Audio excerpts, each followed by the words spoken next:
মানসুর ইবনে আম্মার বর্ণনা করেন, আমার একজন বন্ধু ছিল যে জীবনে অনেক গুনাহ করেছিল, নিজের উপর জুলুম করেছিল, নিজের উপর অবিচার করেছিল। অতঃপর সে আল্লাহ তাআলার কাছে তাওবা করে।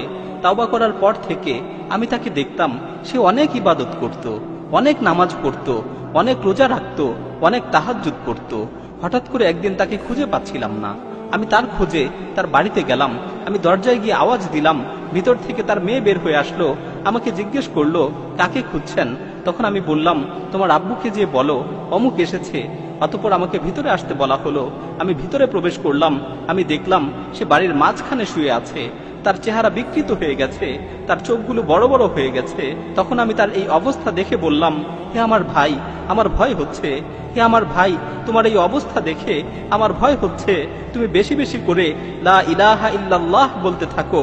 এ কথা শুনে সে অনেক কষ্ট করে আমার দিকে তাকালো, অতঃপর বেহুশ হয়ে গেল। যখন তার হুঁশ ফিরে আসলো, আমি তাকে দ্বিতীয়বার আবারও বললাম, হে ভাই, বেশি বেশি করে লা ইলাহা ইল্লাল্লাহ বলতে থাকো। সে আবারও বেহুশ হয়ে গেল। যখন তার হুঁশ ফিরে আসলো, আমি তৃতীয়বার আবারও বললাম, হে ভাই, বেশি বেশি করে লা ইলাহা ইল্লাল্লাহ বলতে থাকো। সে চোখ খুললো, আমার দিকে কিছুক্ষণ তাকিয়ে রইল, চোখের পানি ছেড়ে দিয়ে বলল, হে ভাই মানসুর, আমার মাঝে আর এই কালেমার মাঝে প্রাচীর তৈরি করে দেয়া হয়েছে। আমি ইচ্ছা করলেও এই কালেমা পাঠ করতে পারছি না। তখন আমি বলে উঠলাম, লা হাওলা ওয়ালা কুওয়াতা ইল্লা বিল্লাহ।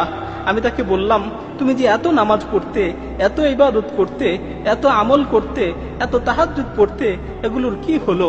তখন সে বলল, তুমি যে আমাকে ইবাদত করতে দেখতে, আমি এর কোনো কিছুই আল্লাহর জন্য করতাম না। আমি আমার সকল ইবাদত, আমি আমার সকল আমল, এগুলো মানুষদের দেখানোর জন্য করতাম। আর আমার তাওবা ছিল মিথ্যা তাওবা।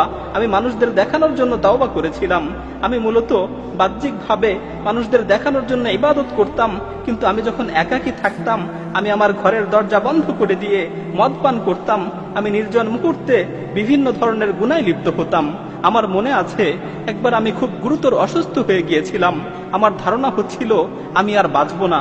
তখন আমি আমার পরিবারের লোকজনকে বললাম, আমাকে ধরে বাড়ির মাঝখানে নিয়ে আসো এবং আমার নিকট একটি কোরআন শরীফ নিয়ে আসো। অতঃপর তারা আমাকে ধরে বাড়ির মাঝখানে নিয়ে গেল এবং আমার নিকট কোরআন শরীফ নিয়ে আসলো। আমি কোরআনকে খুলে পড়তে লাগলাম এবং আসমানের দিকে তাকিয়ে বলতে লাগলাম, হে পরম দয়ালু আল্লাহ, হে পরম দয়ালু আল্লাহ, এই কোরআনের মাধ্যমে তুমি আমাকে সুস্থতা দান করো। আমি তোমার সাথে ওয়াদা করছি, আমি তোমার সাথে প্রতিজ্ঞাবদ্ধ হচ্ছি, আমি আর কোনোদিন গুনাহ করব না, আমি আর কোনোদিন গুনার দিকে পা বাড়াবো না।